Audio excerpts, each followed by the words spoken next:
Hello दोस्तों, मैं हूं अशीम अकरम और आप देख रहे हैं डिजिटल एडिट चैनल। जी हां दोस्तों, आज हम बात करेंगे 12 क्लास का और कई दिनों से 12 क्लास का ही सीरीज चल रहा है। तो 12 क्लास का जियोग्राफी यानी आर्ट्स के सब्जेक्ट में जियोग्राफी बात करेंगे। इससे पहले हम हिस्ट्री का बात कर चुके हैं, इससे पहले हम पॉलिटिकल साइंस का भी बात कर चुके हैं, काफ़ी इंपॉर्टेंट क्वेश्चन भी दे दिए हैं। और उसके बाद हम आपका इकोनॉमिक्स का भी बहुत सारे क्वेश्चन आपको वीडियो में दे चुके हैं। अब वीडियो में जाकर देख लीजिए, या तो वीडियो को डिस्क्रिप्शन में भी वो सब बहुत सारे वीडियो का लिंक है, आप देख लीजिएगा, लेकिन थोड़ा सा लिंक आपको खोजना होगा नीचे। तो आज हम इसमें बात करेंगे ज्योग्राफी यानी भूगोल का। तो भूगोल में यहाँ पे है, आप सिलेबस देख सकते हैं 2020-21। और बहुत सारे स्टूडेंट का ऐसा कहना है कि जैक बोर्ड में जो है सिलेबस अभी रिड्यूस हुआ कि नहीं, कब तक पढ़ना स्टार्ट करेंगे, कब पढ़ेंगे। ऐसे बहुत सारे स्टूडेंट कमेंट करते हैं। बहुत सारे स्टूडेंट जो व्हाट्सएप में जुड़े हुए हैं वो बोल रहा है कि सर कब तक हम लोग पढ़ाई तैयार करें। तो आपको शुरू से बोल के आ रहा है कि आप जो फिलहाल आपको दे रहे हैं ये आप पढ़ाई तैयार करें और इसी के बेस पर आप आगे करें। अभी तक कोई सिलेबस रिड्यूस नहीं हुआ है और शायद जहाँ तक हमें उम्मीद है, क्योंकि और आगे सिलेबस रिड्यूस भी नहीं करेगा। और एग्ज़ाम डेट आपको जो है डेट पीछे होंगे, यानी मार्च के बाद होगा, अप्रैल में होगा, ये सब कुछ नहीं है। जैसे आप अगला हर साल होते हैं उसी सिस्टम से होगा, उसी सिस्टम के अकॉर्डिंग आप पढ़ाई करें। आपको पढ़ाई अभी जोर लगा के करना है, ठीक है। और आप ये दिमाग से हटा दीजिए कि सिलेबस से रिड्यूस होगा या नहीं होगा। आपको जो सिलेबस है उसी से पढ़िए। रिड्यूस होगा वो अलग मैटर है, जब तक ऑफिशियल कोई नोटिफिकेशन नहीं आएगा तब तक कुछ नहीं बोला जा सकता है। लेकिन आपको यूट्यूब पर ऐसा बहुत सारे वीडियो मिल जाएगा जो बोला जाएगा कि 20% रिड्यूस हुआ है, कोई बोलेगा 50% रिड्यूस हुआ है, कोई बोलेगा और कुछ। तो ऐसा कुछ होने वाला नहीं है, जहाँ तक मेरा सोच है, जहाँ तक मेरा उम्मीद है, जब तक ऑफिशियल कोई नोटिफिकेशन नहीं आता है। हाँ, हालांकि ऐसा हो सकता है क्वेश्चन पैटर्न में कुछ चेंजिंग कर सकता है। जैसे हर साल हो सकता है 10 गो ऑब्जेक्टिव देता है, तो इस बार होगा 20 गो ऑब्जेक्टिव दे देगा। ऐसे कुछ क्वेश्चन का पैटर्न चेंज कर सकता है, लेकिन सिलेबस तो रिड्यूस नहीं होने वाले हैं, ऐसे मेरा मानना है। चलिए अब देखिए, पहला यहाँ पे हम क्वेश्चन पढ़ेंगे यहाँ पे देखिए एंथोपियोग्राफी नामक जो है पुस्तक किसने लिखी थी? रेडजल ने लिखी थी। तो यहाँ पे हम आपको लगभग 60 से अधिक या लगभग करीब 60 के आसपास हम आपको ऑब्जेक्टिव क्वेश्चन बताएंगे। और इन्हीं ऑब्जेक्टिव क्वेश्चन में आपको 10 क्वेश्चन जो है एग्जाम में आएंगे। आप 100% इसमें भरोसा रखिए। और हम ये जो वीडियो बना रहे हैं आपको जैक बोर्ड के अनुसार, यानी 12 क्लास का जैक बोर्ड, झारखंड में जो बोर्ड है, ठीक है। और जिस स्टूडेंट को इनका PDF लेना है, जो ऑलरेडी पे कर चुका है, उसको तो ग्रुप में मिल जाएगा व्हाट्सएप ग्रुप के जरिए। और जिनको लेना है आप व्हाट्सएप ग्रुप में मेरे साथ जोड़ सकते हैं। लेकिन यहाँ पे वीडियो के डिस्क्रिप्शन में एक व्हाट्सएप ग्रुप का लिंक होगा। इससे आप क्या होगे कि आप मेरे साथ व्हाट्सएप पे जोड़ेंगे, लेकिन पेड क्या वो स्टूडेंट के साथ नहीं जुड़ पाएंगे, तो उसमें जुड़ने के लिए आपको पैसा पे करना पड़ता है। चलिए नेक्स्ट दो नंबर हम क्वेश्चन यहाँ पे देखेंगे।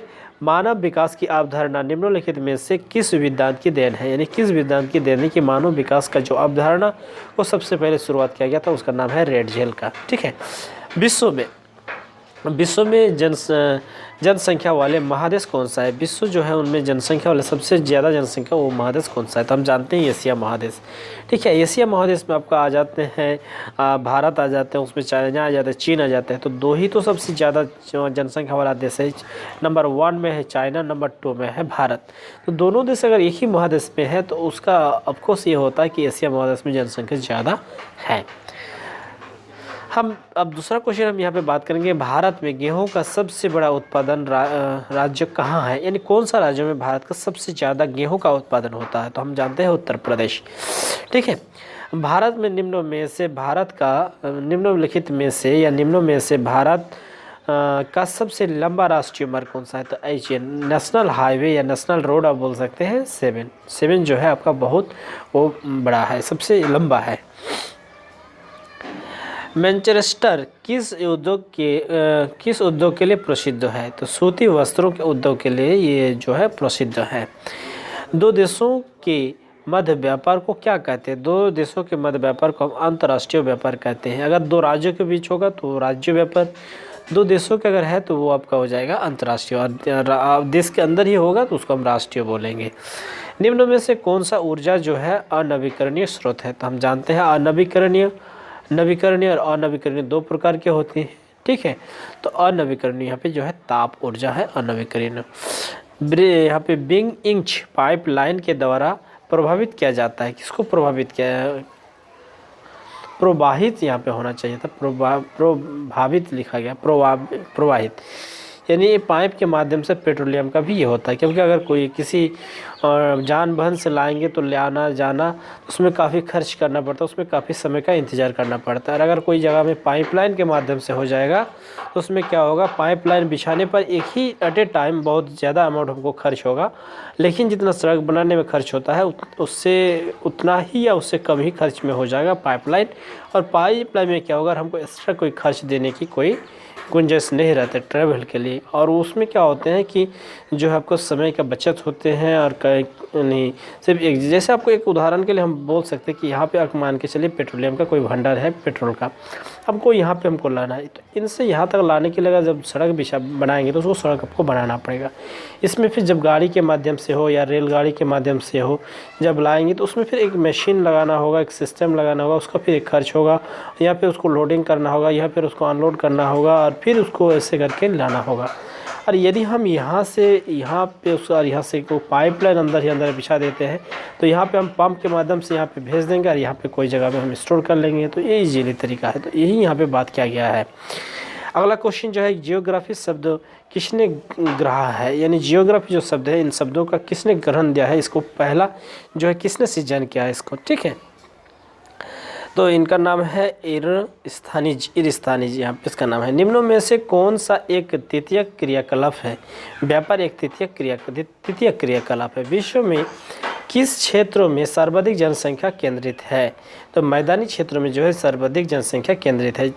कई जगह में पहाड़ियों भी है, कई जगह हमारे विश्व में कई जगह पहाड़ीय देश है, कहीं आपका द्वीपीय देश है, ठीक, कहीं आपका जो है मैदानी देश क्षेत्र है। तो मैदानी क्षेत्र में जो है सबसे ज़्यादा जनसंख्या पाए जाते हैं, क्योंकि पहाड़ी अंचल में अगर देखेंगे जो भी पहाड़ी देश है या पहाड़ी जो भी इलाका आप बोलेंगे तो उनमें जाएंगे तो बहुत जनसंख्या जो है कम आपको देखने को मिलेगा, क्योंकि वहाँ पे व्यापार करना, रोड सड़क बनाना में काफ़ी दिक्कत होते हैं, आदमी को मकान बनाना, घर बनाना, तो इसलिए आदमी वहाँ पे ज़्यादा नहीं बसते हैं पहाड़ी अंचल में। द्वीपीय अंचल में भी उसी तरह का डर रहता है, समुद्रों के पानी का जब स्तर ऊपर उठ जाता है तो बहुत सारे ऐसे द्वीप होते हैं जो डूब जाते हैं, तो उस हिसाब से द्वीप में भी बहुत सारे ये नहीं होता। लेकिन मैदानी जो क्षेत्र होते हैं उनमें आदमी ज़्यादा संख्या में बसते हैं, इसलिए सबसे ज़्यादा अगर जनसंख्या अगर केंद्रित होता है तो मैदानी क्षेत्रों में। जियोग्राफी के जनरलिस्ट का लेखक कौन है, तो यहाँ पे बायरे मिनाश, क्योंकि हालांकि इसमें जो है काफ़ी जो राइटिंग है वो गलती भी हो सकता है, क्योंकि हम स्टूडेंट को पढ़ाए हैं और उसमें स्टूडेंट का ये राइटिंग है और स्टूडेंट ने इसको लिख के दिया और इसमें हम अभी टाइपिंग करवाने वाले हैं और इसको टाइपिंग करवाने के बाद फिर अब ये करेंगे, तब फिर हम यहाँ पे सार निकाल इसको हम देख लेंगे। नेक्स्ट यहाँ पे क्वेश्चन है, निम्नों में से किस देश में निम्नतम मृत्यु दर पाई जाती है, यानी मृत्यु दर यानी आदमी कम संख्या में मरते हैं, उससे कौन सा देश है, यूएसए, यूनाइटेड स्टेट अमेरिका में, ठीक है। विश्व में कौन सा देश सर्वाधिक जनसंख्या वाला है, यानी चीन जो है सर्वाधिक जनसंख्या वाला देश है। किस क्षेत्र में खनिज तेल का सबसे ज़्यादा बड़ा भंडार पाया जाता है, तो सऊदी अरब जो है वो खनिज तेल के लिए सबसे ज़्यादा भंडार है। हालांकि हम जानते हैं कि इराक ईरान में भी पाया जाता है, लेकिन उससे ज़्यादा सऊदी में पाया जाता है। भारत में सबसे पुराना लौह तथा इस्पात उद्योग कौन सा है, तो IISCO, ये उद्योग जो है भारत में सबसे पुराना उद्योग है लौह और इस्पात के मामले में। मुंबई हाईजान को क्यों जाना जाता है, मुंबई हाईजान को क्यों जाना जाता है, क्योंकि खनिज तेल के लिए, यानी खनिज तेल के लिए मुंबई हाईजान को जाना जाता है। निम्नों में से कौन नकदी फसल है, चाय जो है नकदी फसल है। उत्तर, यहाँ पे लिखा गया उत्तर भाषा या क्या जो है, या उत्तर भाषा अंतर्राष्ट्रीय सामुदायिक मार्ग स्थित है, तो हिंद महासागर, यहाँ पे सागर हिंद महासागर। औद्योगिकरण से क्या होता है, औद्योगिकरण से जो है वायु प्रदूषण, जल प्रदूषण, ध्वनि प्रदूषण, ये सब प्रदूषण होते हैं। तो इनमें से अगर आपको जो है यहाँ पे 4 हम ऑब्जेक्ट ये लिखे हैं, तो इनमें हो सकता है आपको एग्जाम में या जहाँ भी क्वेश्चन आप देखेंगे इसको 1 नंबर बना देगा, इसको B नंबर बना देगा, इसको C नंबर बना देगा, D नंबर में लिख देगा सब, तो आपको सब में मारना होगा D में, ठीक है, क्योंकि यहाँ पे 4 को ही दे दिया गया है। तो ये ऑप्शन के ऊपर डिपेंड करते हैं, और जब आपको हम एक वीडियो बनाएंगे और ये बोर्ड पर बना के देंगे कि आपको कैसे तैयारी करना है 11th क्लास के, 12th क्लास के, और जो है आर्ट्स साइंस दोनों के हम कंबाइंड एक वीडियो बनाएंगे और उसमें क्लियर कट आपको बता देंगे कि हम आपको कितना हेल्प कर पाएंगे, कितना आपको सेट हम देंगे, और उनसे कैसे कैसे क्वेश्चन को आप इकट्ठा करके अपनी कॉपी में लिख के उसको प्रैक्टिस कीजिएगा, कैसे तैयारी करेंगे। तो उस हिसाब से हम एक बार बात करेंगे, तब फिर आपको क्या होगा, एक क्वेश्चन बेस आपको मिल जाएगा, तब ये सब ऑप्शन आपको क्लियर हो जाएगा। क्योंकि हम यहाँ पे सिर्फ क्वेश्चन या आंसर लिखे, लेकिन हालांकि ये सब ऑब्जेक्टिव क्वेश्चन है, सिर्फ यहाँ पे आंसर लिखा गया है। भारत में सबसे बड़ा नगर कौन सा है? तो मुंबई जो है नगर, सबसे बड़ा नगर। उसके बाद संसार के किस देश में सबसे लंबा रोड लाइन है? तो यूनाइटेड अमेरिका में। विश्व व्यापार संगठन का मुख्यालय कहाँ है? तो जेनेवा मुख्यालय। संसार का व्यस्ततम समुद्री मार्ग कौन सा है? यानी व्यस्ततम यानी जो समुद्र मार्ग जो छोटे होते हैं, जहाँ से ज़्यादा संख्या में वायु है, जल में ये होते, आपका जहाज, जल जहाज हो, शिप हो, और जो भी पनडुब्बी हो, जो सब जल में साधन होते जल में जाने के लिए, उन सब साधन ज़्यादा मात्रा में जाते हैं, उन सागर का नाम यहाँ पे है उत्तरी अंध मार्ग। 100% शहरी जनसंख्या वाला देश, 100% शहरी जनसंख्या, पूरा देश ही उसमें शहर है। तो सिंगापुर एक बहुत छोटा देश है, और जिसमें जो है पूरा देश उसके जनसंख्या शहर से भरे हुए हैं, यानी पूरा देश ही उसका शहर है। मैग्नीशियम का सबसे बड़ा भंडारण किस राज्य में है? उड़ीसा में। उड़ीसा को जाना जाता है, बहुत बड़ा वो ये है भंडार है।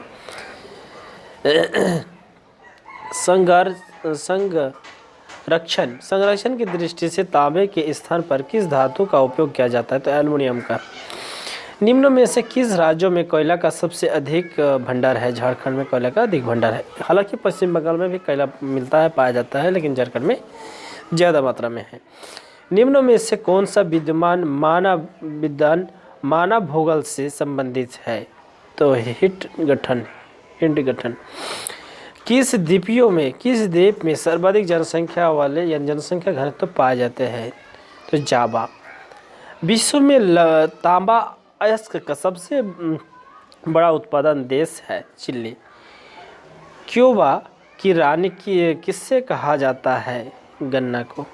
गन्ना यहाँ पे, हालांकि स्पेलिंग यहाँ पे गलत लिखा गया है, गन्ना में आकर होगा यहाँ पे गन्ना। सुएज नगर जोड़ती है। सुएज नगर जो है बुध महासागर यानी लाल सागर से होकर ये जुड़ती है। भारतीय रेल का कितना प्रदेश में विभाजित किया गया है? भारत का जो रेल है, रेल डिपार्टमेंट, इसको कितने प्रदेश में विभाजित किया गया है? तो 16 प्रदेश में विभाजित किया गया है।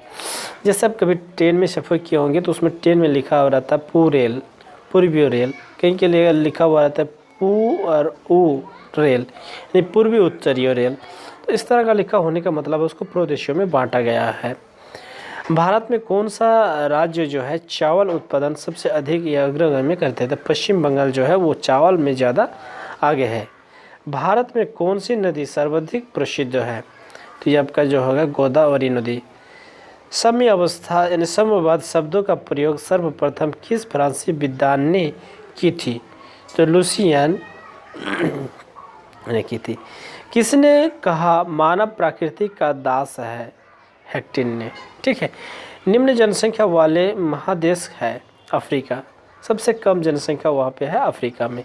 ये आपका जीके में भी आता है कि सबसे ज़्यादा जो महादेश है उसमें जनसंख्या पाया जाता है कौन सा है? तो एशिया।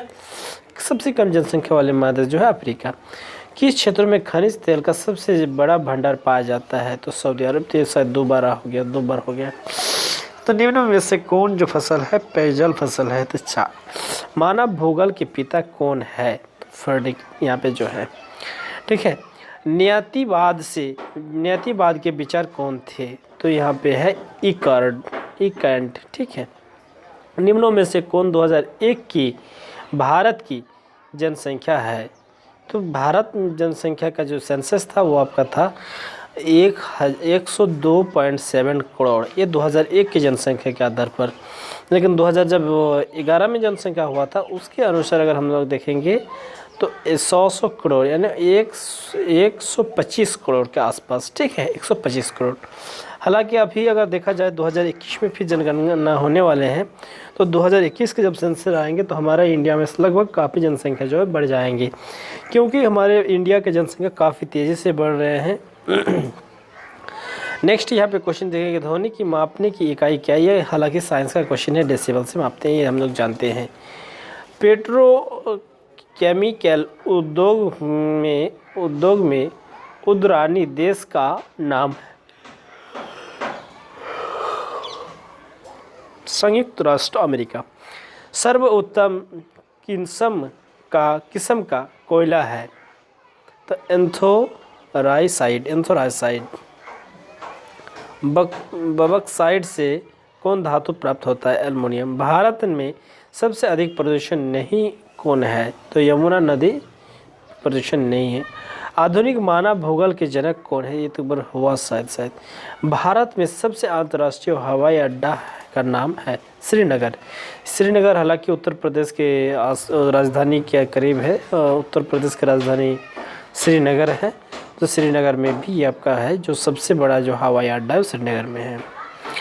निम्न में से बंगाली कृषि नहीं है,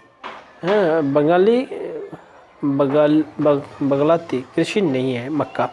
तो हालांकि आपको हम यहाँ पे 53 क्वेश्चन ही बताया, आगे फिर और हम बहुत सारे क्वेश्चन बताएंगे।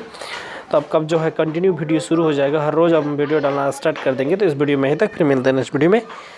थैंक यू, धन्यवाद।